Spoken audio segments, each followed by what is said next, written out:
বুকিংয়ের সময়সীমায় ফের বদল। একদমই নিরঞ্জনা, একটা কোথাও গিয়ে বিভ্রান্তি লক্ষ্য করা যাচ্ছে। দেখো, গতকাল এই খবর এলো যে ডাবল সিলিন্ডার যাদের রয়েছে তাদের একটা বুক করলে পরে 35 দিন পর আবার বুকিং হবে, সময়সীমায় বদল হয়েছে। আজকে আবার পেট্রোলিয়াম মন্ত্রকের তরফে বলা হচ্ছে না না না না, ওই খবর ঠিক নয়, 25 দিনই রয়েছে।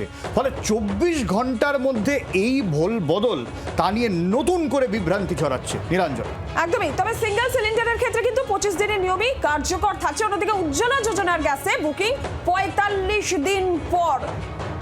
পিয়ালি মিত্র রয়েছেন টেলিফোন লাইনে প্রতিনিধি। পিয়ালি, সেক্ষেত্রে ঠিক কি জানানো হয়েছে বুকিং এর ক্ষেত্রে? তার মানে ডাবল সিলিন্ডারের ক্ষেত্রে 25 দিনই থাকছে।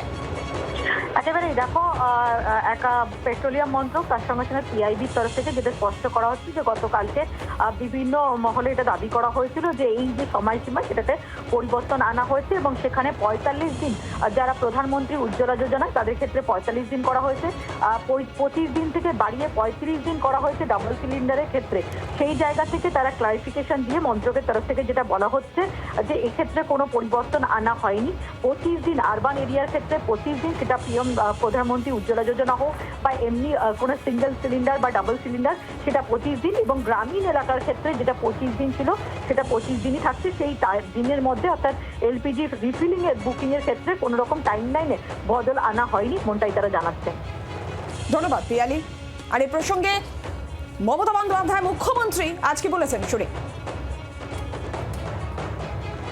ওরা মানুষকে নোটবন্দি নিয়ে লাইনে দাঁড়ায়, আধার কার্ড নিয়ে লাইনে দাঁড়ায়, এসআইআর নিয়ে লাইনে দাঁড়ায়।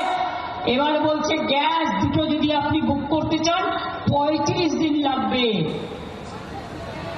গ্যাস বেলুনের গ্যাস বেরিয়ে গেছে, মানুষ খেতে পাবে না, আবার পুরনো দিনে ফিরে যেতে হবে। আমরা কেরোসিনটা বাড়িয়েছি যাতে অ্যাটলিস্ট স্টোভে রান্না করতে পারেন। সেক্ষেত্রে নিরঞ্জনা, তুমি দেখো, মমতা বন্দ্যোপাধ্যায় কিন্তু 35 দিনের বিষয়টা উল্লেখ করলেন, কারণ যেভাবে আমরাও খবর পাই ডিস্ট্রিবিউটারদের তরফ থেকে যা জানানো হয়, তাদের কাছে সেন্ট্রালাইজভাবে যে খবর আসে সেই খবর অনুযায়ী এইভাবে আসে যে 35 দিনের বিষয়টা। আজকে আবার যখন 25 দিন করা হলো, সেই জায়গা থেকে একটু রাজনৈতিক প্রতিক্রিয়া নেই। সুকান্ত মজুমদার রয়েছেন আমাদের সঙ্গে। সুকান্তবাবু, আজ মমতা বন্দ্যোপাধ্যায় এই বিষয়টা সমালোচনা করলেন যে কালকে বলা হলো 35 দিন, আজকে 25 দিন। সাধারণ মানুষ তো বিভ্রান্ত হচ্ছে।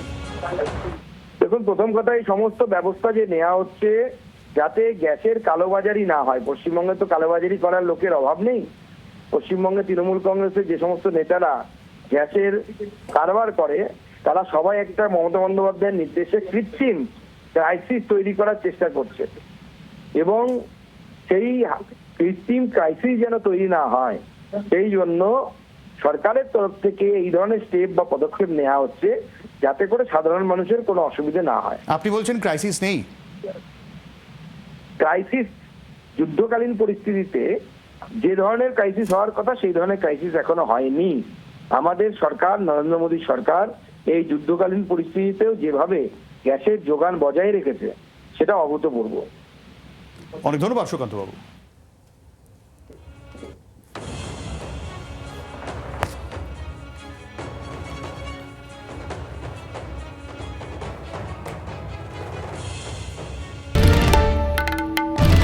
বাংলার আওয়াজ, বাঙালির আবেগ, জি 24 ঘন্টা।